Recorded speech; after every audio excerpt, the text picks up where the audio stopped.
All right, here we go. Here we go. Boar, I got a bone to pick with you. You liar. Let's get into it.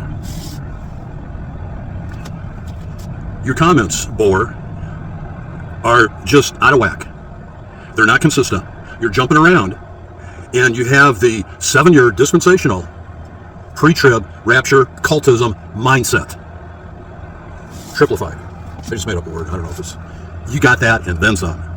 You sound like a parrot. Is that your real namesake, Boar?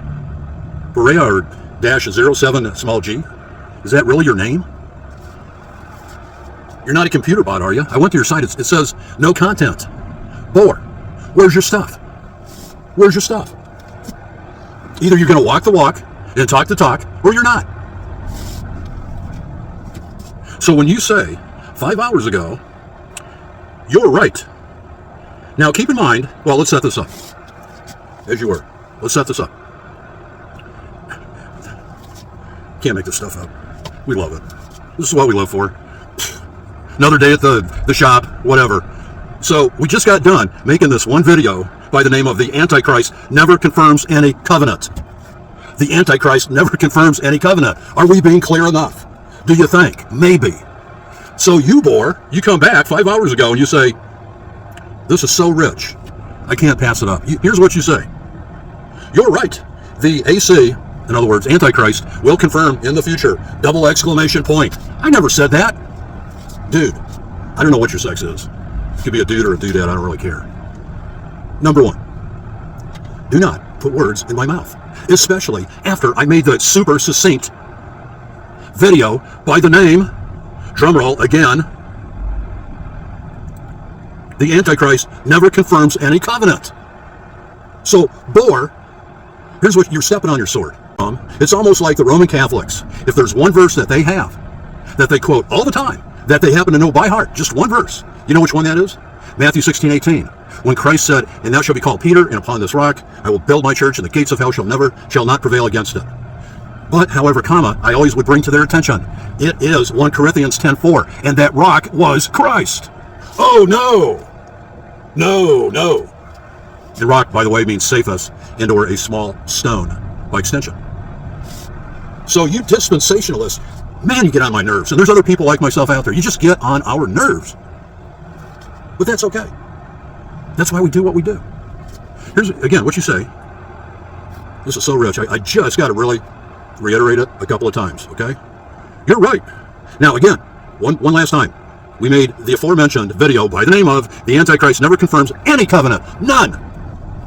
But not according to you, Boar. Because you say, you're right, the AC will confirm in the future. Double exclamation point. Ooh.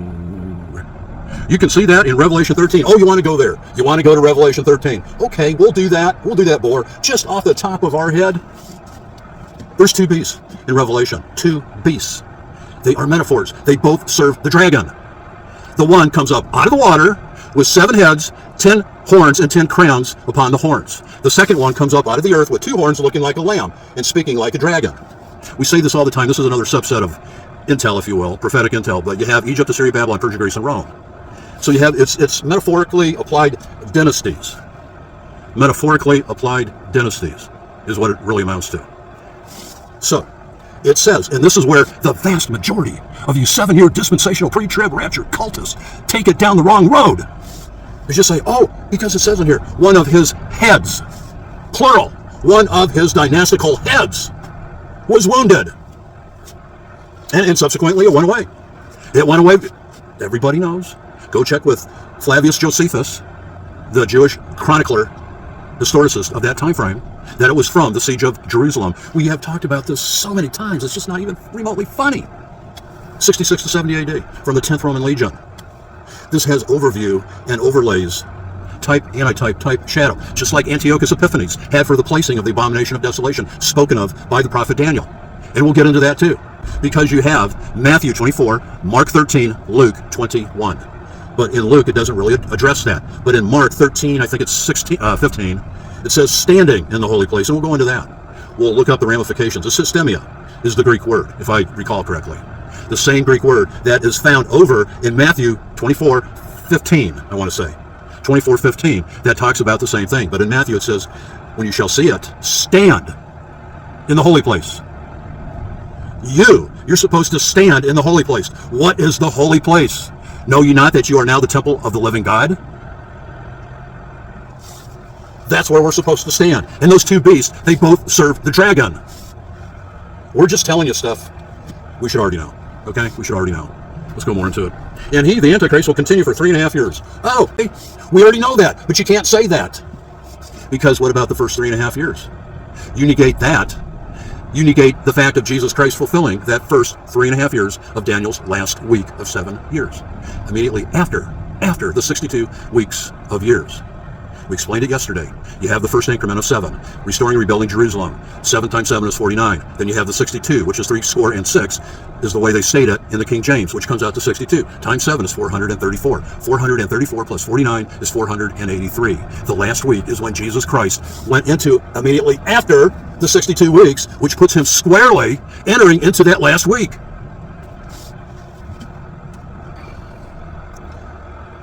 You know, we know where you people are coming from, even before you even say what you have to say. You, Boer, specifically. Let's go on. If he continue, it's because he already started. If he continue, it's because he already started. Well, again, show us, the few of us. Show us where you have a physical manifestation in chapter 13 of Revelation, because you can't. There is no such animal. Spirit of Antichrist, yeah, we'll give you that, absolutely. Matter of fact, this is an apropos situation. It's a fancy word. It means a very opportune situation because we get to go into it and explain how it's phrased. Let's do that. Then the next paragraph, Revelation that you talk about, Boer, Revelation 13:5-6, and there was given unto him a mouth speaking great things and blasphemies, and power was given him unto him to continue 42 months, certainly not talking about Jesus. Now, time out, Boer. You're misconstruing Jesus Christ. We just got done talking about fulfilling the first 3.5 years. There will be a 42 months. Now let's bring up some modern, prophetic, modern day prophecy revelation. Remember not too many months ago, all those senators and congressmen, they got together and they signed that one bill, completely carte blanche, supporting the 6-pointed star. Remember that? Isn't that a blasphemy? 6 points, 600 triangles, 6 unilateral sides. We talk about this all the time. You know, this isn't new information. But Boer, apparently you didn't get the memo. You just didn't get the memo. Let's go on. So there is no physical Antichrist anywhere in Revelation chapter 13. No such animal. Speaking blasphemies. Who's speaking blasphemies right now? Matter of fact, this plays into Mark 13:14 and or Matthew 24:15. We'll go there. You bet on it. Oh yeah. Who is speaking blasphemies right now? That if you don't stand on their side for their genocide, whatever they want to do, you are considered a racist. Because we're still talking about the Jews. It's just like it says in John chapter 4, verse 22, about the Lord telling the woman at the well at Sychar, salvation is of the Jews. So you people, and also drawing on Romans 2:28-29, who's a real Jew? See, this is where you don't understand that Israel went through a rebirthing process. And this is what you, Boer, need to understand as well. You really do. You really do. And he opened his mouth in blasphemy against God. That's what the 6-pointed star is doing right now, right before your eyes. Also in confirmation with chapter 17 of Revelation, the beast that was, is not, and shall ascend out of the bottomless pit. Oh no, they became a nation in one day. Oh yeah, we got to go back to Ezekiel. They did. What happened at Pentecost? If you don't call that becoming a nation in one day, the valley of dry bones, call them whitewashed. Call them the modern day Sanhedrin that went away, and we all know the year, ends with an 8, starts with a 4, got 19 in front of it, that they became a nation in one day. But see, that born again nation was already started, and it's already here, but people don't recognize it. It's like the Lord's, it's like Daniel chapter 2 verse 44, and in the days of these kings God shall set up a kingdom that shall never be destroyed. Well, that runs in conformity with Egypt, Assyria, Babylon, Persia, Greece, and Rome. Then you had God's kingdom, and you had the other kingdom that went bad, which is here right now, that ascended out of the bottomless pit. May 15th, 1948. The beast that was, is not, shall ascend out of the bottomless pit. And by the way, the Lord Jesus Christ breathed new life into those old dead bones. And he joined the two sticks of Ezekiel. If you know what we're talking about. Hope you do. Again, Boer, you're misquoting, you're using it for the wrong purpose. And he opened his mouth to blaspheme against God, to blaspheme his name and his tabernacle, and them that dwell in heaven. That's the abomination of desolation Daniel and Jesus talked about. We know that. We understand that. Let's go into it right now. Well, matter of fact, here you go. Mark 13:14. We said before, there's three areas that you can go to for this last run-through of prophecy. Matthew 24, Mark 13, and Luke 21, except Luke 21 does not have verbiage when it comes to the abomination of desolation standing, which it says in Mark 13, as opposed to stand in the holy place, inside here, stand. But the 7-year dispensational rapture cultists, sorry for that electroshock, they will cherry pick this verse, but they're not taking the other verse, and they love to talk about Matthew 24. Especially in the days of Noah or Noe, they go about drinking and marrying and all of that, but they don't look into the fact that, we say this all the time, it's just another angle or version to present it. The ones taken in the flood were destroyed. The ones left behind were preserved. This is just another pillar, that's a bad word, another leg that you fall down on, you 7-year dispensational rapture cultists, that you can't substantiate. So here's what Mark 13:14 says. But when you shall see the abomination of desolation spoken of by Daniel the prophet, standing where it ought not to, where it ought not, let him that readeth understand, then let them that be in Judea flee to the mountains. What did we have happen? We got to go over it again and again and again and again, because it does have the watermark signature of Daniel 9:27, the abominations of desolations. So we had one version of it in 167 with Antiochus Epiphanes. This version right here is for the cascading events, if you will, that happened between 66 to 70 AD with Titus of the 10th Roman Legion. Spoken of by Daniel the prophet, standing. We're going to show you the difference here in about 2 seconds. Standing where it ought not, let him that readeth understand, let them that be in Judea flee to the mountains. Now, let's go, like we said, to Matthew 24, the vaunted Matthew 24th chapter, and it's around 24:15. Yeah, here it is. When ye therefore shall see the abomination of desolation spoken of by Daniel the prophet, stand in the holy place. Whoso readeth, let him understand. So you're supposed to stand. The same word is used, histemi, if I recall. Let's see. G2476 Strongs. I don't go to the Thayers too much. Prolonged form of primary word, can't pronounce it, of the same meaning and used for it in certain tenses, to stand transitively or intransitively, or figurative, literally or figuratively. We're talking about the figurative sense. You cannot, to reiterate, you cannot substantiate a physical Antichrist. No physical Antichrist exists in Revelation chapter 13. No physical Antichrist exists in Revelation chapter 13. Now you do have an Antichrist spirit. Many Antichrist spirits have already gone out into the world. We already know this. So that manifestation for the last or latter days that's being played out in the desolation of abominations, also in Daniel, let's go to Daniel 9:27, just to round it out here, I guess. Hold on. Yeah, let's go to Daniel 9:27. And he shall confirm the covenant with many for 1 week. That was Jesus Christ. Boer, here's your problem. You can take this and you can relate it to all your 7-year dispensational rapture cultist friends. And he shall confirm the covenant with many for 1 week. That was Jesus Christ.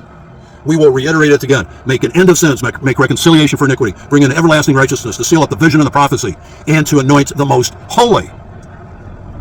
What, which is 9:24, what don't you understand about that, Boer? We're still talking about the same he right here in 9:27. But you don't want it. You have to have your physical Antichrist. And you have to have your chosen people status, not realizing that you should be part of that born-again contingency. That's kind of a fancy word. That born-again element, that born-again status, that born-again eternal longevity, which is what it is, it's belonging to a family.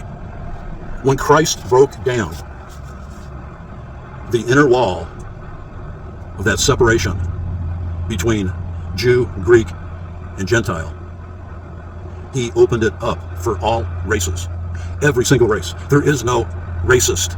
You are a racist, Boer.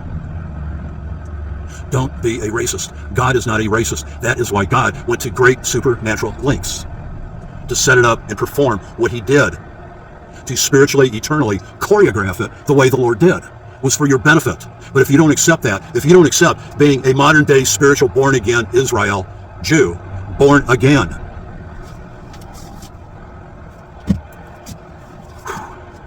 you know, which is again Romans 2:20 and 29. It also says in Romans 9:6, not all Israel is Israel. And it says in Romans 9:8, these of the flesh, these are not the children of God, but those of the promise are counted for the seed. You need to understand, Boer, that it's all about your spiritual identity. All of it is all about your spiritual identity. And until you come to grips with that, you're going to be all over the place theologically. And that's the way you are now. That's the way you are now. So in a way, I pray for you, Boer. I really do. I pray that you come on board. I pray that you see these things, because they're vital to your salvation. Because if you're saying, the bottom line is, who confirms that covenant? And we just got done reading it to you.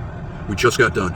And he shall confirm, this is 9:27 Daniel, we'll close it out right now. And he shall confirm the covenant with many for 1 week, and in the midst of the week he shall cause the sacrifice and the oblation to cease. It was Jesus Christ who performed the complete, succinct obedience to those 7 prerequisites of Daniel 9:24. It was Jesus Christ. And in the midst of the week he shall cause the sacrifice and the oblation to cease.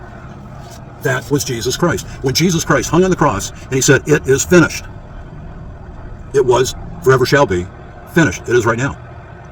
So don't get jumping up and down giddy about your perfect 5 heifers, red heifers, or whatever. Jesus Christ was the final propitiation. Anything else after he told the Sanhedrin of his day, Matthew 23:38, your house is left unto you desolate, it is still desolate. What you're doing, Boer, is you're taking the things of Christ and you're giving them over to the Antichrist. In this case, the Antichrist spirit. Because you don't have Christ, who performed this sacrifice, living, standing on the inside of your temple, like we're enjoined. Exactly like we're enjoined. Almost done. And he shall confirm the covenant with many for 1 week, and in the midst of the week he shall cause the sacrifice and the oblation to cease. That's exactly what Jesus Christ did. He was the final sacrifice. Why can't you see this, Boer? Why? And for the overspreading of abominations, just like it was with Antiochus Epiphanes, 165 to 167 BC, just like it was with the siege of Jerusalem, with Titus of the 10th Roman Legion, who later became Caesar, of 66 to 70 AD, and just like it is now, for that final, just like it says here, abominations, and for the overspreading of abominations, like we have today, with the 7-year dispensational rapture cultists, exactly like that. He shall make it desolate, just like he told the Sanhedrin. Boer, do you even watch these videos that we do? Because we're not going to put all this down in print for you. No, either you watch the videos, or you don't get it. You just don't get it. Make it, and he shall make it desolate, even until the consummation, which is probably right around the corner, the way things are going, and the way people wholeheartedly worship the 6-pointed star. Humongous swaths of people that do that. Even until the consummation, and that determined shall be poured upon the desolate, just like Jesus told the Sanhedrin, Boer. How many times do we have to repeat this? Like he told the Sanhedrin, your house is left unto you desolate. So for one thing, you're giving away your birthright. It's called the Esau effect, is what you're doing, Boer. You have given away your birthright for a feel-good, dopamine-induced, pre-trib, 7-year dispensational bowl of feel-good soup. We'll leave it there. If you're in us there, man. I really do love you guys. We'll talk soon.